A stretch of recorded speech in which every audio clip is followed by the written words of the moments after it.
This city has stories, and so do we.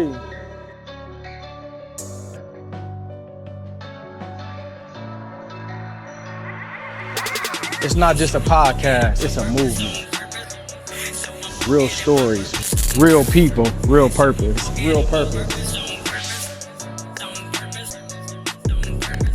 Pull up a seat, get comfortable. Let's talk purpose, pain, growth, and everything in between.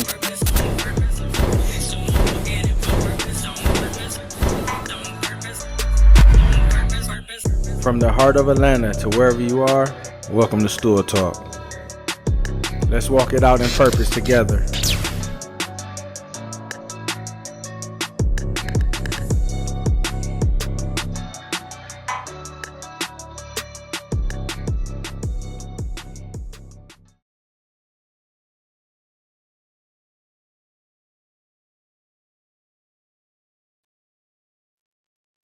So today with us on Stool Talk, we're honored to have a special guest. Here on Stool Talk, we walk in our purpose, on purpose, and today's guest is doing that definitely. Today, safe to say, we got our first doctor on.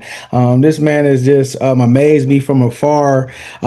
Just the things that he's doing, the way that he shows his love for his passion in his ministry, in his work, and even in himself as a man, and even him sharing the gifts that God has given him inside. Today we have with us the one, the only Dr. Travis Brock. How you doing today? What's going on, baby? What's going on, D? What's up, baby? Man, I'm excited, bro. First off, man, before I even get to talking, man, told you before, man, what you're doing for the youth up to college ranks is such a big deal. You're giving a voice to the voiceless for sure. Because a lot of times they wouldn't want to talk about the story, but they may not be able to talk about it. But if they watch their cousin, their friend, someone that they think, oh, I can do that, then they have the opportunity to talk to you, give them that platform, bruh. Good job, man. Yeah.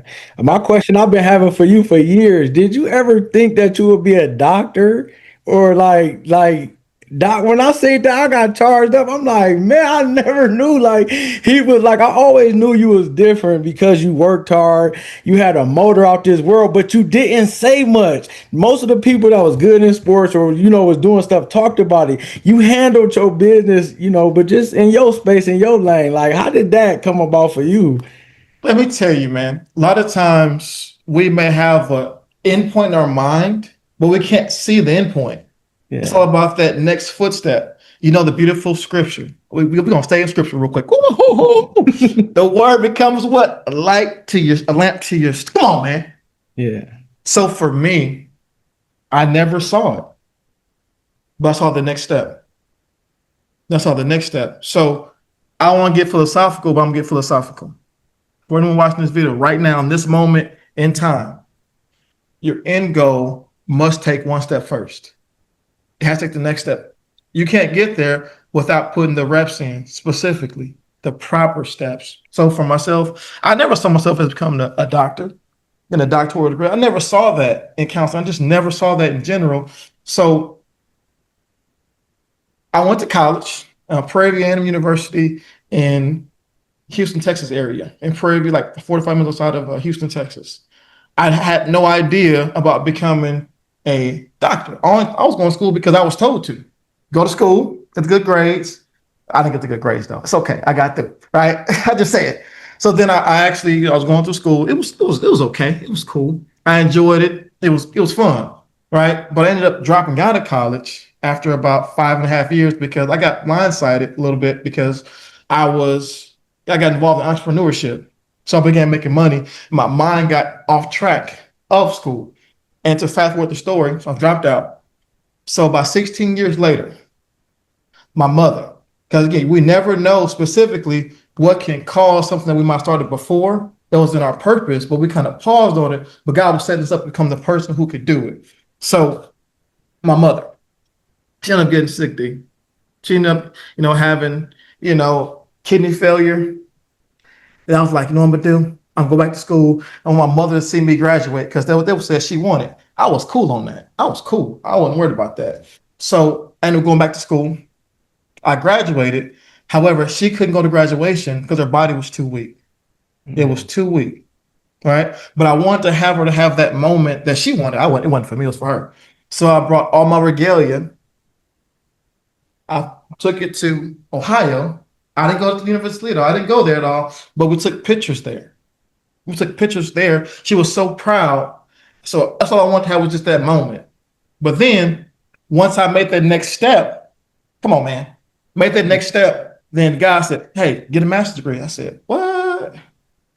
No. But I went ahead, I was already in motion. I was already in motion. So as an athlete, if you're training and training and training, your body's in motion, you're going to get better.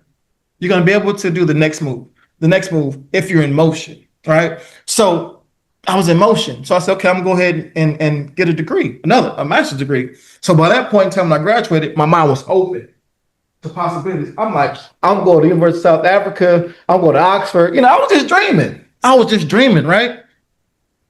Accomplishments, obtaining something creates more dream. Come on, man. If you think about it, whenever we're accomplishing something and moving towards the mark, our brain automatically opens up. Start getting that neuroplasticity start happening, that growth, that stretching of the brain start happening.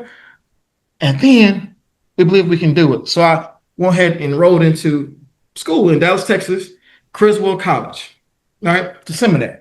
I went and got a degree, counseling, right? I said, okay, I'm going to do that. So I got that done. Then I'm like, I'm already in motion. Said, you know what I'm going to do?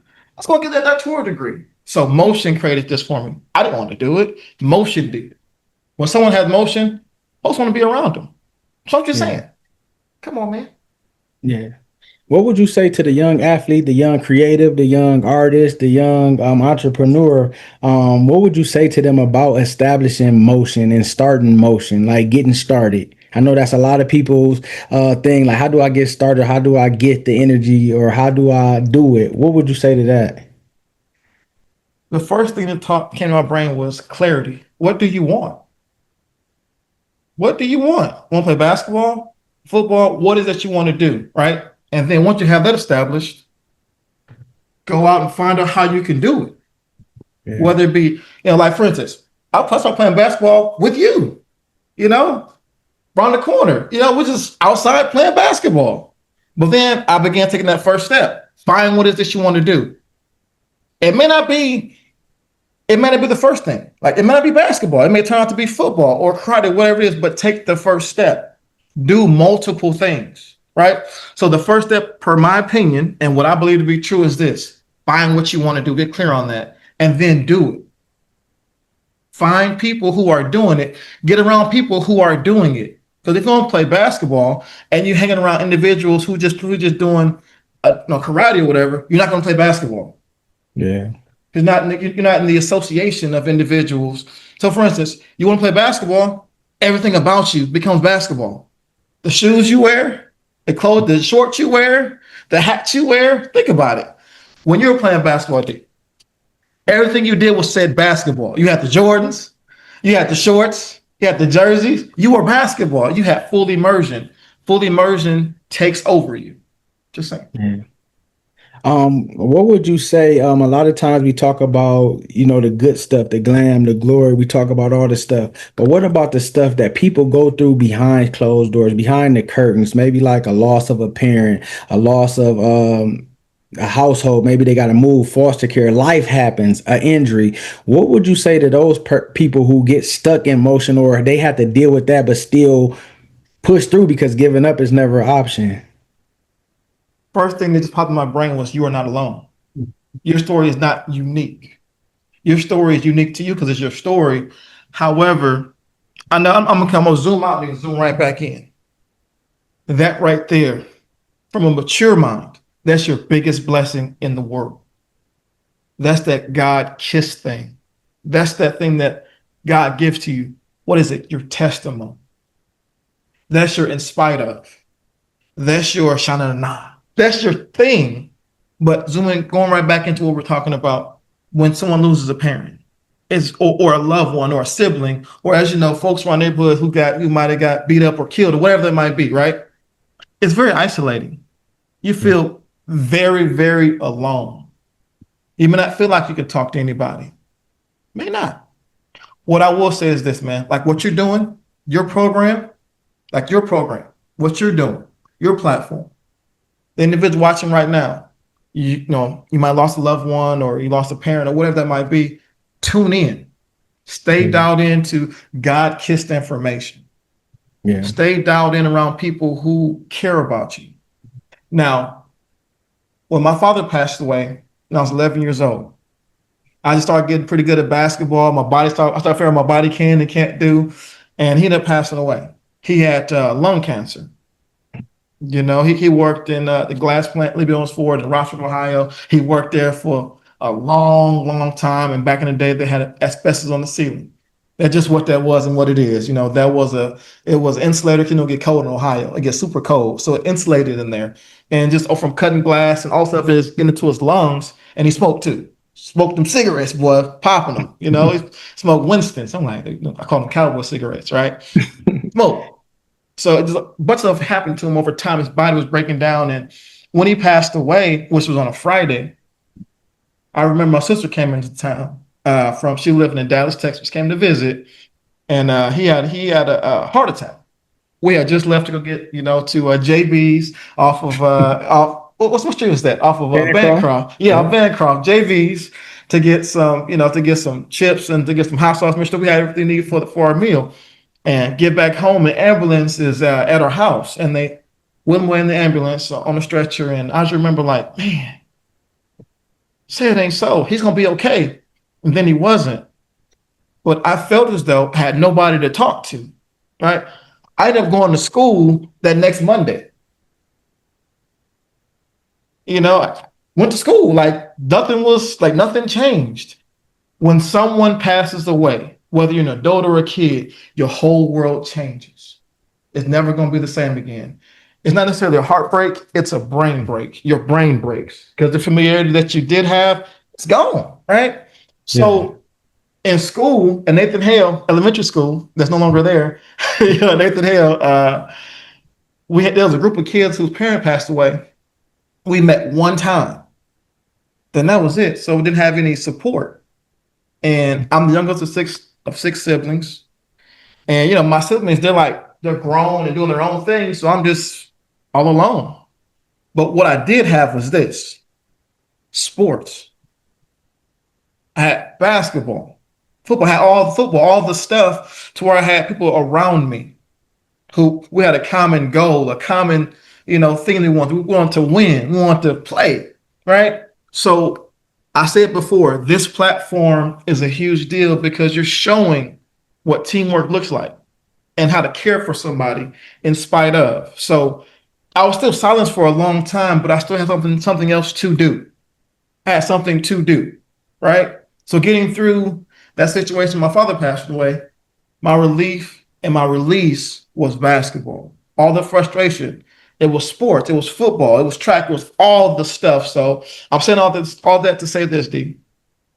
Have something to do. But going back to what we really, really, really talked about in the beginning, find something, have clarity about it, and pursue that. And guess what's going to happen? You're going to get some life skills. Because I pursue basketball, guess what happened? Some 30 odd years later, I'm on Stool Talk. Yeah. With one of my teammates. Yeah. Come on, man. Funny that you have said that, and that goes with what I'm trying to do with this. Like, I need to be put myself in position to get people to help me because I'm doing it by myself. And some people doing their podcast, and I didn't know they had team. They got people that go here, they got people that go there, they got people that do the editing. I'm like, that's how they getting all this stuff. Like, so Oh, for I'm sure. doing that. So that just give me like, hey, this is the second time somebody said something. You need to start writing it down.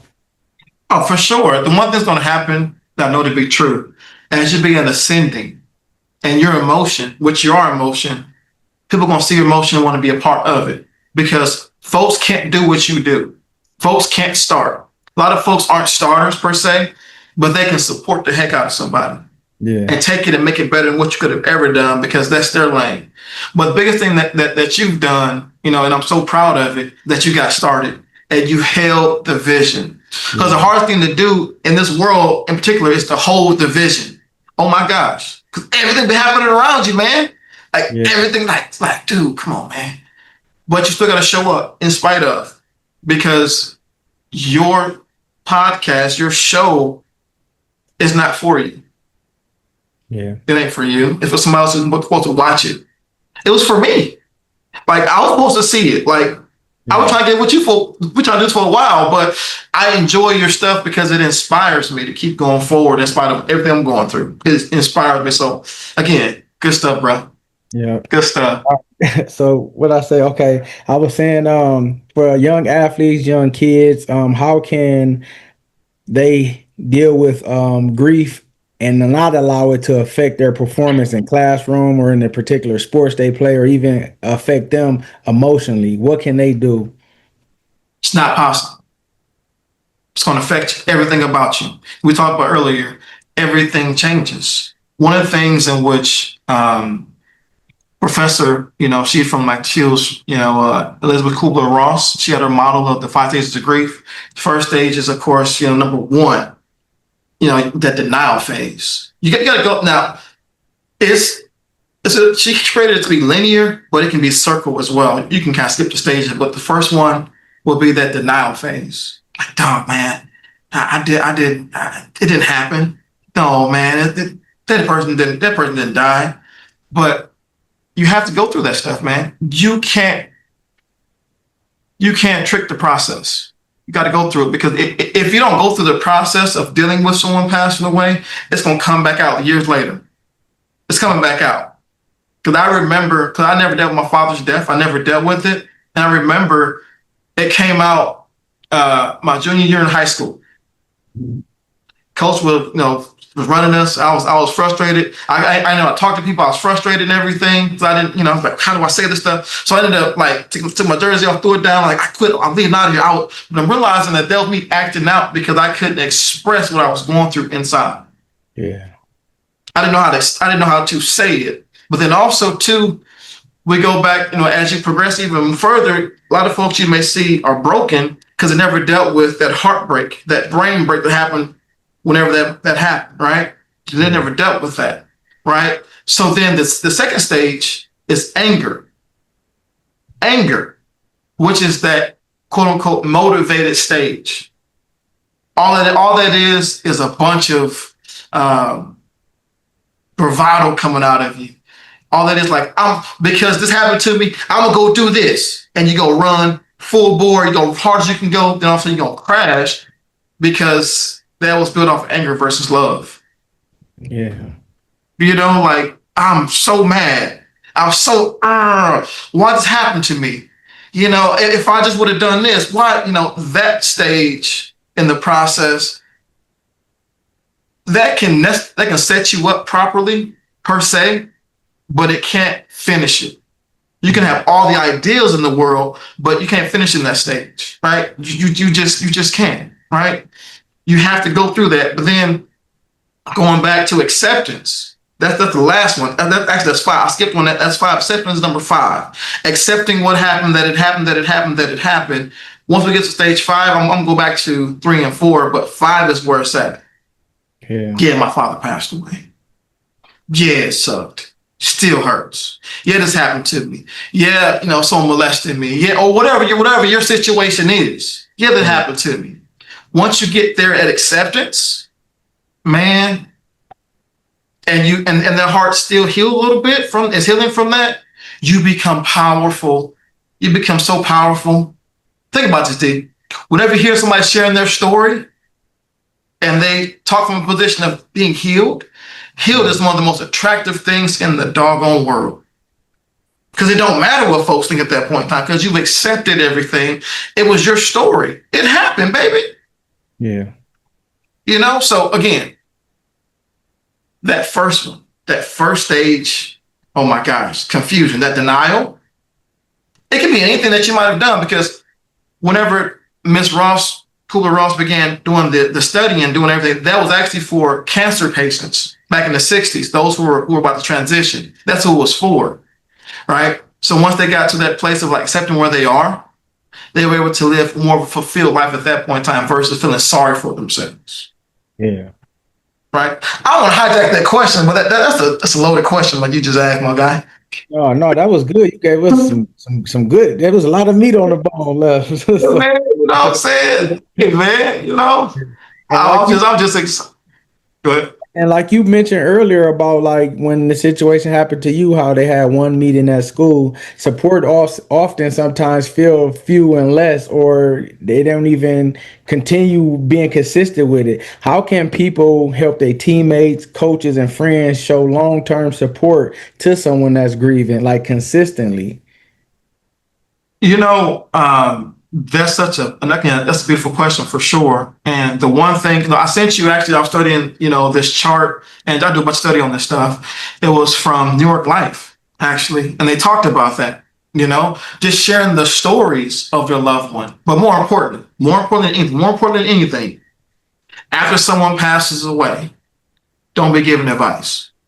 Your advice is not warranted. Let them go through it, baby. Let them have that. Let them deal with that, right? Let them deal with that, because if they go through the first two stages, that third stage is bargaining. If I would have, if I would have been there, let's say when someone passed me in a car accident, if I just would have been there, they wouldn't have went. If they wouldn't have picked me up, they would be alive. But all that bargaining, you know what I'm saying? Like folks bargaining about stuff. That stage, oh man, gotta go through it though. You just gotta go through that, man. But again, the biggest thing we're talking about, man, being present. But then also more importantly as well, don't forget birthdays. Check in, tap in, say what up. I'm just checking on you, man. How your brain today? Laughing at them, depending upon your relationship. You might crack jokes on them. Just put on how your relationship is. I remember like my buddies crack jokes, just score, cracking jokes, having a good time, talking about each other. That was fun. It gave me that time to be able to connect with my boys. They knew I was hurting, but I was able to connect with them. So that's definitely something that's a big, big deal, man. And the fourth stage, depression. It's okay. You are going to be down. You're gonna be down. It's okay. It's cool. It's okay to hurt. You're human. So as an athlete going through this situation as a young person, even an old person, but a young person in particular, your brain's not fully formed. As a young man, your brain fully formed at around 27. That's just when they say they're in their prime of their career, because they're smarter, because they've been through the stuff. Their body works and their brain works at the same speed. But as a younger person, you don't have that. You don't have that. But what you do have, if you so choose to, lean in on your community, of your teammates. Also, too, if your coach is worth his salt, he will definitely, or she, they will be able to tap in with you and check in with you. So coaches, all the coaches, be in tune with your players the best you can. I know you got everything else going on. I know you got your bills. I know you want to win. Your wife, your husband, whatever. You got life happening around you. Might be in school. But if you're coaching the team, be intentional about knowing your team. Yeah. Because, for instance, I have a coach that's always been my favorite coach in the world. And you remember him, Mr. Walters. Yeah, yeah. Remember him? Yeah. He checked in on me. Yeah. He tapped in with me. He knew that my father had passed away a year earlier. He knew that. So he checked in with me, right? He never told anybody, but he just checked in with me. So it's very important as a coach. Check in with your teammates. Or your team, I should say. Check in with your team. So it's kind of what I got right there, my boy. Yeah. And then one thing I would say too is give God a try. Like in our weakness, his strength is made whole. Like connect with him and form that relationship. But one thing I'm happy that you touched on is it's okay to grieve and take as long as you need, because can't nobody tell you the amount of hurt that you're going through and pinpoint the amount. God is the only one that knows. So I would say that to him, and that's what I do, because I have interviewed a couple young athletes who have dealt with that. And in conversation in the interview, they said, I'm doing this for my dad. He just passed. Or like, I just lost a college teammate a couple months ago, and his son is and his son and his daughters is playing at the top of their game in high school. And my heart goes out to them. I have prayer for them and all like that. But it's a real thing, but a lot of people don't really talk about it. A lot of people don't really say it. So the fact of the matter that God put us together to have this conversation, it ain't nothing but God, because it needs to be had and people need to know the effective way. So writing is a correct way to handle said situation. I love what you're saying. It's such a beautiful situation, right? And it's okay to be mad at God. Like, God, man, God, I'm angry right now. Like, you told me you love me so much. Like, you told me you love me. There was a point along my journey that I thought God didn't love me. Mhm. I just thought that, like, I knew God was real. I knew Jesus was Lord King. I knew all that stuff. But I'm like, you don't love me, do you? You let me go through all this stuff. If you love me so much, why am I going through all this stuff? Right? Stool talk, testimony. Going back earlier in the conversation, God loves you so much, cares about you so much. It may not feel like it, may not seem like it, but as you said, as you lean closer and get more understanding and take more time, how do you get to know somebody? By spending time with them. Spend more time with you, like, okay, God, I see you. I see you. It still sucks though, but I see you. And I try to tell young people, and even young adults, because some people say, I want this, I know God is real, I know I need to be doing this, but they not ready, or they feel like what they doing, God is not gonna be pleased. I said, God knows all. He wants you right where you at. Can't hide it. Perfect time. He wants you. So once you get a relationship and build it, then you'll start feeling, yeah, I shouldn't be doing this, and God to start working. Mm-hmm. Absolutely, man. And when God works, which is every doggone day on us, Yeah. keeps us alive, breath in our lungs, our little selfish carnal butts. Me too, me included. I'm no better than no one. I'm just as selfish as I want to be, right? But then once I really realized and let go and realized how much God loves me, it scared me. Yeah. Scared me. Scared me. I was so scared. I'm like, oh, he really about me. Yeah. When did you See, have a that? lot When of did it, you have that moment? Can you recall the day, the time, what was going on? What people, absolutely. the old saints say, "Come to Jesus" moment. Yeah. I had to have a come to Jesus moment, right? It was the most. I was in Oklahoma City. I was living there at the time, and I was actually at church. I was actually at church, and I knew God was real, but I never felt the presence in my being. Brandon. I was going to the restroom. I was going to go pee. Then all of a sudden, I felt God. I felt things all over my body. I was like, oh my God. Like I felt the love that I thought I was going to feel a long time ago, but it was way better than what I thought it could have ever been. Yeah. I felt God say, I love you so much. I love you. I care about you. It's okay. You are good. If you ever felt like a mother's hug, a father's tender hug, like that tender love, I was in the stall crying, missing church. You know what I'm saying?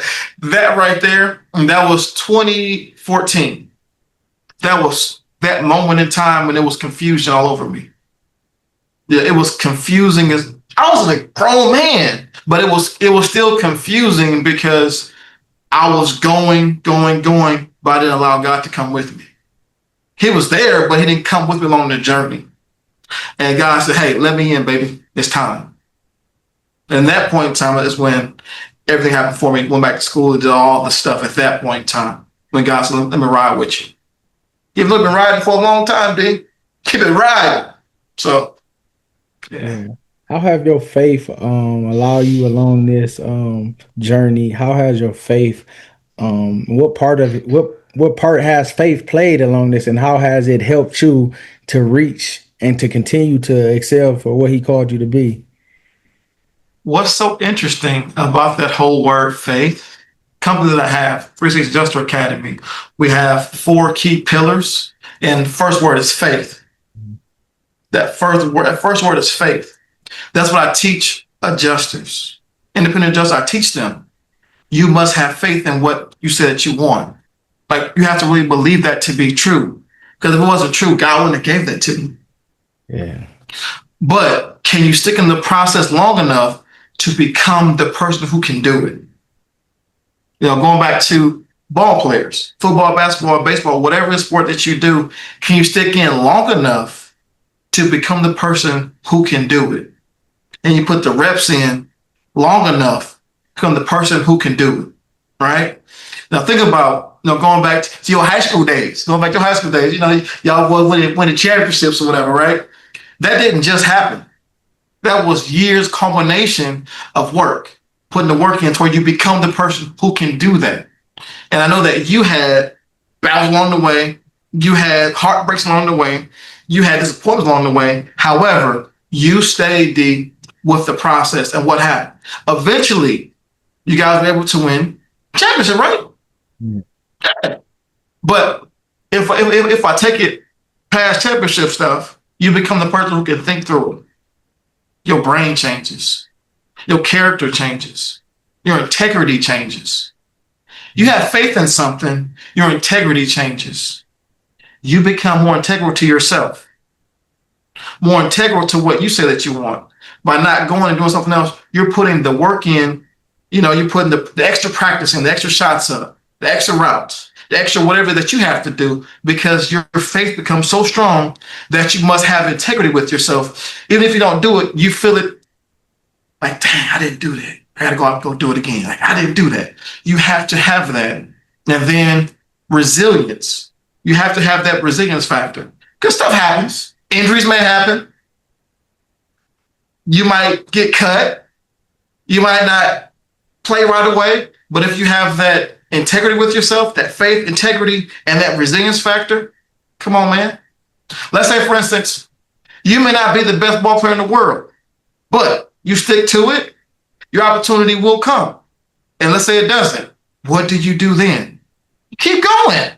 Keep on going.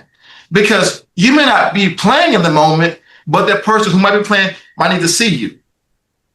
They might need to give you that hug. They might need to give you that, you might need to pass them the ball. You might need to practice with them. You might need to give them that encouraging word. Your role is important in the whole scheme of everything from a team perspective. The last thing, production. Got to produce, baby. Got to produce. If you ain't producing, you ain't gonna play, or you won't be part of the team. Yeah. And that's all the core values. And that all came from basketball. That all came from basketball. Principles. We live on principles, not feelings. Feelings were tricky. Feelings will get you in trouble. Feelings get you arrested. Feelings get you place you don't want to be at. But principles will lock and load you steadfast to where you want to go. So, yeah. What's the importance of a leader, and what type of leader are you? What leadership style do you go by? For me, I'm gonna go do it and get it done. I'm going to do it. I'm going to do it myself. I'm going to lead this joker. That's I'm going to do it. That's my gift and my curse at the same time. Here's why. I get an idea in my brain, I'm going to go do.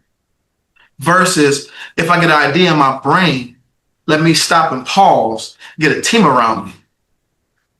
Have that vision, team around me, because I'm not going to be hyper analytical. I ain't doing that. I'm not about to do that.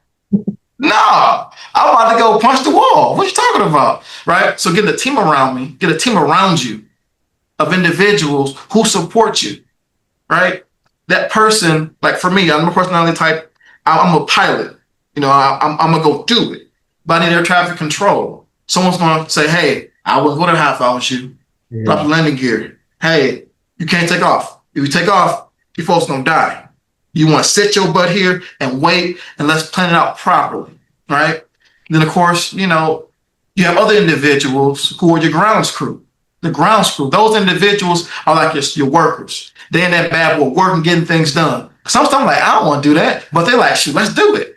They're like, let me get the lighting right. Let me get your lighting together. Let me get this together. Let me do that. And they're excited about it because they're serving and they're actually taking care of their business, right? So as a pilot, I'm like, go do it. But the coldest person in the world is the planner.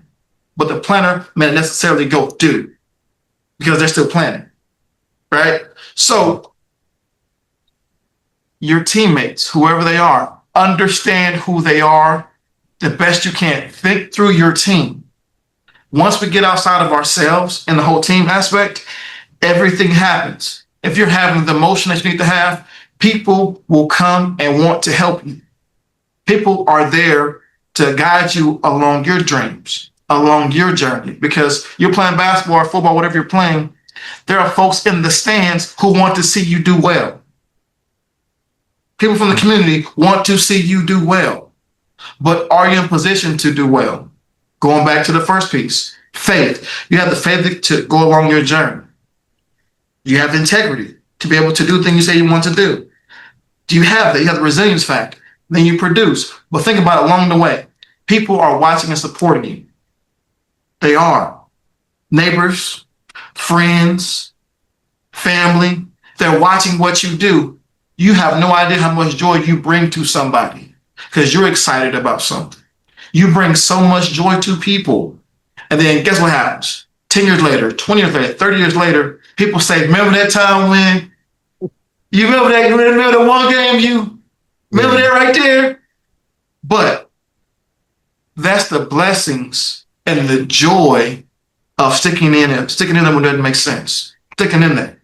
So whoever's watching the video right now, watch this right here. This is for you. Yeah, it sucks. Yeah, it's hard. But our God is bigger and better. Yeah, it's tough, but our God's amazing. He loves you so much. Cares about you. Even if you don't believe in God, he still loves you. Still cares for you. So if you're doing this huge favor, find what you want to do. Commit to it. Commit to it, even when you don't feel like it. Commit. Once you commit to it, you must have that integrity and faith to be able to move it forward. Don't be that person who says, I'm going to do this. Then next week, this month, they're going to do that. I'm like, hold on, baby, what we doing? You didn't see it through. So that's what I got, man. That's awesome, man. As we get towards the end, I wanted to ask you about a role model or finding that person that's there to support you. What does that look like for the young athlete? And did you have someone that you kind of looked up to, mentor, or somebody that, you know, was kind of there helping you along the way? Danny, your sister. I love him. That was cool, man. Your family was so good to me. Your family was so good to me, right? Don't look so far away trying to find a mentor. Think about who's in your circle around you. Think about who's in your neighborhood. Think about your teammates' parents. Think about that. Think about that kind of stuff. That's a big, big deal. Now, I want you to have all the mentors in the world, but let's start from where we are. Start from where we are, all right? Because if we think about it, if your teammate's parent is put all this love and attention into their baby boy, baby girl, wouldn't you imagine they don't mind helping you out either? Yeah. They don't mind. Think about the folks who are dropping you off from practice, who are picking you up. Think about those folks, man. But then let's get a little deeper than that. Mentorship. Find somebody who is doing what you want to do. You may not be able to meet them, but you can watch their podcasts, watch their videos, you can read their books, you can know all about them, and they can guide you from afar. All right? So we're going back to the very, very beginning. What is it that you want to do? Find someone in that same lane who cares about what you care about. And they're doing it at a high level. Follow their information. Follow it. Right? Because we had Jordan, baby. We had Jordan back in the day, right? Anytime the trading cards was out, we do all the stats. Now, we never met him, never going to meet him. However, he left clues for us. He was able to show us through watching the interviews that we played on TV. We were listening to him. He had stuff on his shoes that we can look at. Come on, man. Like, find someone in which whatever sphere of influence that you're going to be moving down, whether it's football, basketball, karate, baseball, whatever it is, there are individuals who are doing it at a high level. And right now, in this world right now, come on, man. Podcast. But also to be careful with information you listen to as well. be careful with who information you listen to. Be very, very careful too. So. Yeah. And before we leave, can you speak a little bit on your brother, Pastor Cedric Brock, a great man of God, pillar in the community. He got a heart after God, and he cares, and he, put boots on the ground and help out in many ways, and he's been doing it for years. You said something very, very key when you asked about mentorship. But my brother, Cedric, he actually, the year that I was born, he graduated high school. That's crazy. The year I was born, he graduated high school. So I wasn't planned for, if you will. I kind of was like, hey, here I am. Hey, baby boy, what's up? Here I am. And watching his transitions along the way, because he thought it was sexy man, back then he had the light skinned dude, you know what I'm saying? He had the curl, you know what I'm saying? He had the cool, he had the Firebird, he thought it was all that, which cool dude, he got it, right? But what ended up happening was this. Along the journey, as he made the next step, a mentor happened to show up and said, hey, because he was into the church. My mother, she made sure that we was there, made sure that, we was always in church or whatever, right? And he ended up marrying his longtime girlfriend. And check this out. Deborah's father was a pastor, preacher. So just naturally, just talking to someone, getting that mentorship, getting that man love, he was able to see how God was so good in his life. So what ended up happening was this. I noticed the change right away.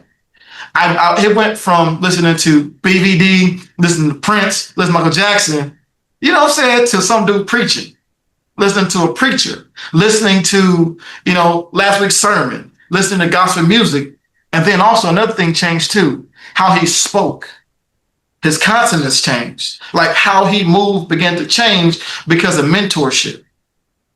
Because mentorship, anybody watching this video, cuts off 5, 10, 15 years of bumping your head against the wall. Because they're able to say, hey, this is what the situation is. This is where you want to go, but you want to watch out for this deer over here. You got a crocodile over here. You don't want to go that way because they'll knock you out. Or that's not a good choice. And even if you do mess up, they have the wisdom to say, hey, yeah, you screwed that one up, my dude. However, it's not over. Here's how we can get past this. So I was able to watch my brother go from, that young man. He was 27 years old whenever he became a pastor of Mount Nebo Missionary Baptist Church in Toledo. But he had 5 years of mentorship. It didn't just happen.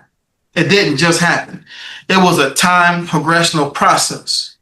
He didn't even necessarily want to become the pastor. But however, the individual who was over the church saw something in him. So it's interesting. When someone sees something in you from a pure place, you'll know specifically because they'll talk to you differently. It'll be a different conversation. And everything that they say to you is about building you up, not from get something from you, but to pour into you for you to become better than what you were today. So this individual who, Reverend Roach, he was an individual, he was part of the civil rights movement. Dr. MLK, Martin Luther King, came to his church and he was part of the movement. And he was able to impart that wisdom in which he had to my brother. My brother, he took that information and actually began doing it. And the one gift that my brother had, the biggest gift, and is the ability to attract young people, kids. And do you have that same ability through this platform to attach children to what you do? And then after that, what happens? The parents show up. Yeah. You have a space and a place for individuals to come, to watch, to observe, and to say, man, I'm gonna be on there one day. I'm gonna be on Stool Talk one day. I'm gonna be on there. You're gonna interview me. When you interview me, I'm talking all about what I did, all about my good stuff. But D, if you did not say yes to what God called you to do, this wouldn't be here. Not at all. But you said yes to the opportunity. This is one of those things. We get so many ideas a day that we get in our brains. But this one kept in your brain, you took advantage of it, and you're taking advantage of it. because this is your ministry. This is what God called you to do, because you're able to expand the kingdom by you being first as a child, finding your purpose, loving football, loving basketball, and being good at it and sticking to it to where you held on to that faith in it. You were clear on what you wanted to do. You were clear. You were clear, man. You had faith about it, right? And then you have the integrity to put the work in, the integrity. But also, let me pause right there. You were around good people who shared your same beliefs. They had the same community. Community is everything. Your sports team is your community. The locker room is your community, man. I think you had a clip of the sisters, the twins, right? It reminded me of how much and how awesome it was to be at the basketball games, laughing with your friends, and be in the locker room laughing with your friends. Sometimes you get real serious too. It's just what it is. Sometimes you're like, hey, you got to tighten up a little bit. It's just what it is, right?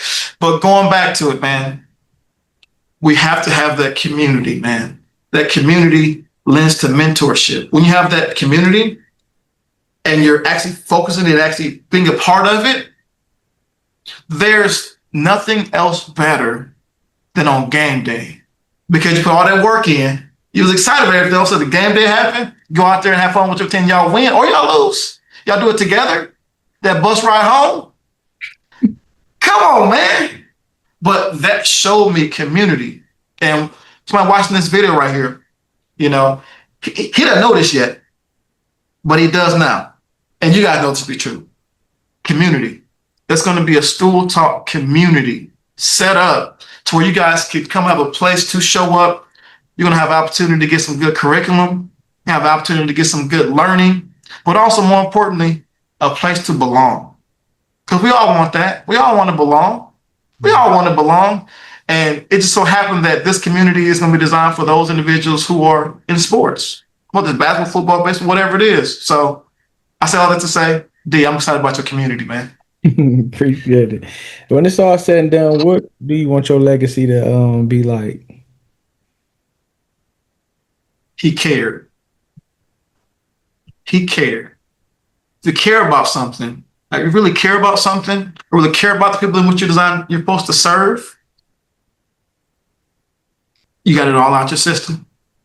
Got it all out. I want it to be whenever the epitaph is written, whenever it says done, 82 to whatever year it is, I want it to be he gave his best. He gave his all. Because wouldn't you imagine that, I heard this, and I believe this to be true, the graveyard is the richest place in the world, because that's where all dreams go to die. Mm-hmm. Don't let that be you. Don't let that be you. So servant leader, serving the people, selfless serving the people. And what's really cool about it is this. You're serving people. Inside your spirit, you feel way different. Because now it's not about us. We're not designed as a people to be about us. We're designed as a people to be a group. That's just how we're created. It's lonely as heck by yourself at a certain point in time. Now, I like being by myself, but I'm by myself all the time. I'm like, hey man, hey man, I want a problem, So, but yeah, that's it. And also for yourself, man. Going back to you, man. Stool Talk. How did that idea come about? Like, where did it come about for you, Stool Talk? Man, I was when I was back in Toledo, it was 2018, and I was driving the paratransit bus, and I was over there on Lewis. I was at a gas station in the back, and I even got the video. I recorded. I'm like, man, I want to start coming to interview athletes, allow them to speak about their journey, allow different experiences, talk about faith and all like that. But I didn't move on it when I first had got it, but then God put it back on me to when I did it. So I did it scared, I did it nervous. So, hey, Negro, come here. Come here. Not knowing how I was gonna do. Then I had moved down here, and then I was around the sports and around the team and the players. So I just did it. Stepped out on faith and did it. But I thought about it in 2018. That's awesome, man. I'm not trying to end it, but I ain't let you in right now because that's too good, man. That's too good. That's too good, man. Here's why, man. Because ideas, they don't go away. They go to somebody else. You be like, I had that idea. I had that idea 4 years ago. Oh, I mean, I put it in. You never do it. Now, because that was given to you to do it how God has your love around it. So, but good job on that, man. And the next iteration of Stool Talk, what are you seeing the next iteration? Give folks some vision because you're a visionary. Give folks some vision about where you see this thing popping so that they can be a part of it. Yeah, just more interviews, more stories, in person, different things that people need, because that's what I always wanted to be. Even when I talk to God, I pray to God, I want to be a help to somebody. I want to be an answer to somebody's prayers, or if they need anything, support. Just showing my love for him and my love for the youth, and even helping them progress with different tools that they may need to get to the next level, or just to be there as a resource. I like it, man. I look forward to, man. I look forward to the Stool Talk conference. Come on, man. The community, the conference, because, with your students, that's really good. But with the parents, it's even better because you're going to give them opportunity to share their stories as well. Because it ain't easy for a parent to be able to put somebody through some sports, especially, if the money's tight. Even if the money's not tight, you still got to sacrifice. You got to give something up to sleep. You put in the AAU circuit. Oh my gosh. Oh, I remember back in my AAU days, traveling to the different states, dang, okay. I was thinking of it, but looking back at it, the money has to come from somewhere, you know what I'm saying? So, I look forward to the conference because what it'll do will be very educational, and it's going to share and create its own ecosystem. Boy, you got something special, man. You got something special, man. I just want to let you know that one more time. Stool Talking is not just a podcast. It's a real movement, as you say. It's a real movement. Yeah. And it's really blessing folks' lives, man. It really is. It's blessing folks' lives. And make sure that you keep having that faith. You keep having that integrity. Keep having that resilience. Keep on producing, baby. And God keep on putting people around me to pour into me too, because a lot of times I'm pouring into everybody I'm near. So at times when God know I need it, He's like, don't worry about it, son, I got you. I'm gonna bring Doc on to pour into you. That's the gift of a visionary. Yeah. Visionaries are the most insecure people in the world.